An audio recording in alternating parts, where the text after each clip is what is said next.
Strategi produk itu seperti peta jalan. Ini memandu bisnis dalam mengembangkan, meluncurkan, dan mengelola produk. Strategi ini memastikan keselarasan dengan tujuan bisnis dan kebutuhan pelanggan. Strategi produk yang terdefinisi dengan baik sangat penting untuk kesuksesan. Strategi produk mencakup berbagai aspek. Ini termasuk riset pasar, pengembangan produk, dan penetapan harga. Ini juga melibatkan pemahaman tentang lanskap kompetitif. Dan ini membutuhkan adaptasi terhadap perubahan dinamika pasar.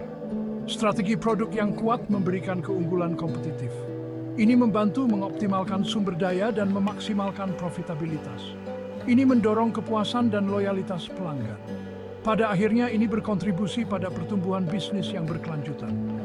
Esai ini akan membahas lebih dalam elemen-elemen kunci dari strategi produk. Entrepreneurs gain signal game can sing this through as from gone business and dynamic species. Strategi produk sangat penting dalam pasar yang kompetitif saat ini. Tanpa itu, bisnis berisiko meluncurkan produk yang gagal menarik minat pelanggan. Atau lebih buruk lagi, mereka kehilangan peluang sama sekali. Strategi produk yang terdefinisi dengan baik memberikan arahan dan fokus. Strategi ini menyelaraskan pengembangan produk dengan permintaan pasar.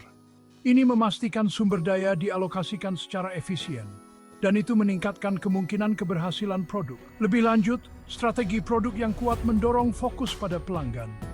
Dengan memahami kebutuhan dan masalah pelanggan, bisnis dapat mengembangkan produk yang memecahkan masalah nyata.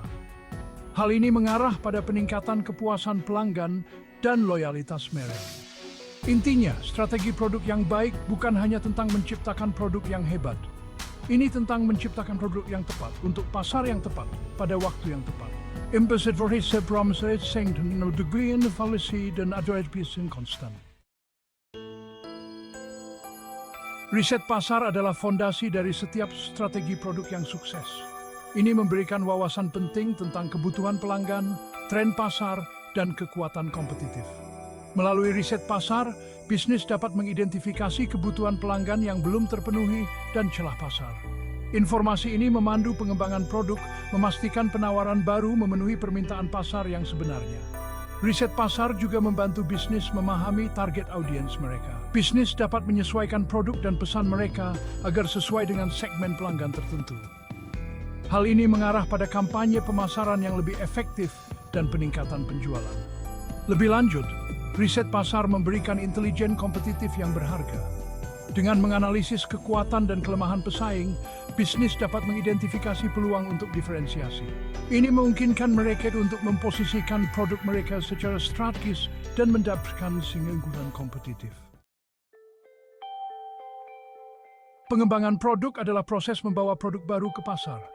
Ini melibatkan beberapa tahap, mulai dari ide hingga peluncuran dan seterusnya. Setiap tahap membutuhkan perencanaan dan pelaksanaan yang cermat. Tahap pertama adalah penciptaan ide, di mana bisnis melakukan curah pendapat tentang ide produk potensial. Ini bisa melibatkan sesi curah pendapat internal, umpan balik pelanggan, atau analisis pasar. Setelah ide yang menjanjikan diidentifikasi, ide tersebut menjalani studi kelayakan. Ini menilai kelayakan teknis, potensi pasar, dan kelayakan finansial produk. Jika produk lolos studi kelayakan, produk tersebut pindah ke tahap pengembangan. Ini melibatkan perancangan, pembuatan prototipe, dan pengujian produk. Pengujian memastikan produk memenuhi standar kualitas dan harapan pelanggan. Akhirnya produk siap diluncurkan. Ini melibatkan pemasaran dan promosi produk ke target audiens.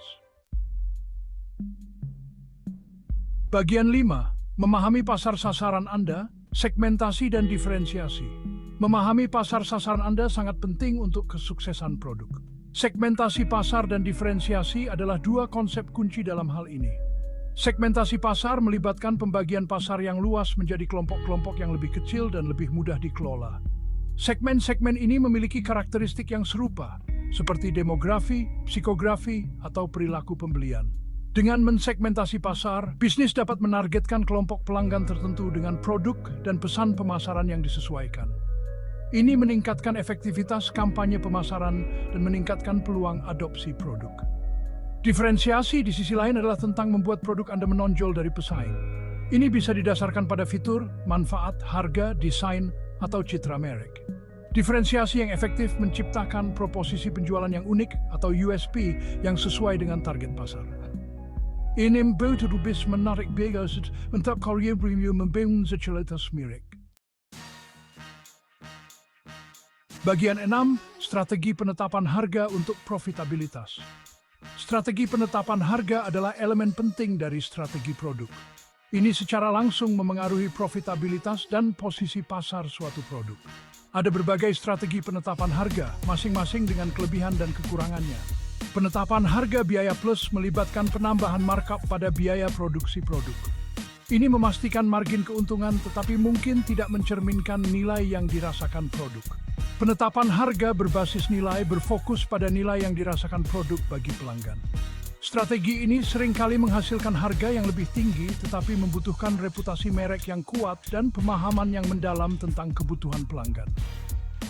Penetapan harga kompetitif melibatkan penetapan harga berdasarkan harga pesaing. Strategi ini umum di pasar yang sangat kompetitif, tetapi dapat menyebabkan perang harga dan penurunan profitabilitas. Penetapan harga premium melibatkan penetapan harga tinggi untuk memposisikan produk sebagai eksklusif atau mewah. Strategi ini efektif untuk ceruk pasar dan produk dengan ekuitas merek yang kuat. Bagian 7, menavigasi siklus hidup produk. Setiap produk melalui siklus hidup, dari pengenalan hingga penurunan. Memahami berbagai tahapan siklus hidup produk sangat penting untuk mengadaptasi strategi produk Anda dan memaksimalkan profitabilitas. Tahap pengenalan ditandai dengan pertumbuhan penjualan yang lambat dan biaya pemasaran yang tinggi. Fokusnya adalah pada menciptakan kesadaran dan membangun basis pelanggan. Tahap pertumbuhan melihat pertumbuhan penjualan yang cepat dan peningkatan profitabilitas. Persaingan semakin ketat dan fokus bergeser ke penetrasi pasar dan membangun loyalitas merek. Tahap kedewasaan ditandai dengan penjualan puncak dan persaingan yang ketat. Fokusnya adalah mempertahankan pangsa pasar dan memperpanjang siklus hidup produk. Tahap penurunan melihat penurunan penjualan dan keuntungan. Bisnis dapat memilih untuk menghentikan produk dan trying run to produk tersebut. Bagian 8, kekuatan inovasi. Di pasar yang berkembang pesat saat ini, inovasi bukan lagi pilihan. Itu penting untuk bertahan hidup. Inovasi produk memungkinkan bisnis untuk tetap terdepan, memenuhi kebutuhan pelanggan yang terus berubah, dan mempertahankan keunggulan kompetitif. Inovasi dapat mengambil banyak bentuk, dari peningkatan tambahan hingga terobosan radikal. Ini dapat melibatkan pengembangan produk baru, meningkatkan produk yang ada, atau menemukan cara baru untuk menggunakan teknologi yang ada. Peningkatan produk yang berkelanjutan sangat penting untuk tetap relevan dan kompetitif. Dengan memperbarui dan meningkatkan produk secara teratur, bisnis dapat mempertahankan minat pelanggan dan memperpanjang siklus hidup produk. Lebih lanjut, inovasi memungkinkan bisnis untuk memasuki pasar baru dan memperluas basis pelanggan mereka. Dengan mengembangkan produk yang memenuhi kebutuhan yang belum terpenuhi, bisnis berkembang berendran seperti yang selesai. Bagian 9, promosi produk dan saluran pemasaran. Promosi produk sangat penting untuk menciptakan kesadaran, membangkitkan minat, dan mendorong penjualan. Promosi yang efektif membutuhkan pemahaman yang mendalam tentang target pasar dan pemilihan saluran pemasaran yang tepat. Saluran pemasaran tradisional seperti iklan cetak, iklan televisi, dan iklan radio masih bisa efektif untuk menjangkau khalayak luas. Saluran pemasaran digital, termasuk pengoptimalan mesin telusur, pemasaran media sosial, dan pemasaran email, menawarkan cara yang lebih bertarget dan hemat biaya untuk menjangkau pelanggan potensial. Pemasaran konten yang melibatkan pembuatan dan berbagi konten berharga untuk menarik dan melibatkan audiens target menjadi semakin penting di era digital saat ini. Strategi pemasaran yang paling efektif seringkali melibatkan campuran saluran tradisional dan digital yang disesuaikan target pasar dan produk tertentu. Bagian 10, mengevaluasi keberhasilan strategi produk. Mengevaluasi keberhasilan strategi produk Anda sangat penting untuk mengidentifikasi area yang perlu ditingkatkan dan memastikan pertumbuhan yang berkelanjutan. Indikator kinerja utama atau KPI memberikan metrik yang dapat diukur untuk melacak kemajuan dan mengukur kesuksesan. Pendapatan penjualan, pangsa pasar, dan biaya akuisisi pelanggan adalah KPI umum untuk mengukur kinerja produk. Metrik ini memberikan wawasan tentang kelayakan finansial produk dan penerimaan pasar. Kepuasan pelanggan yang diukur melalui survei, ulasan, dan umpan balik adalah indikator penting dari kualitas produk dan pengalaman pelanggan. Pengembalian investasi atau ROI mengukur profitabilitas keseluruhan produk dan efektivitas upaya pemasaran dan penjualan. Dengan memantau KPI ini secara teratur, bisnis dapat mengidentifikasi area yang perlu ditingkatkan, mengoptimis trading flow produk mereka, dan memastikan kesuksesan hubungan BSP.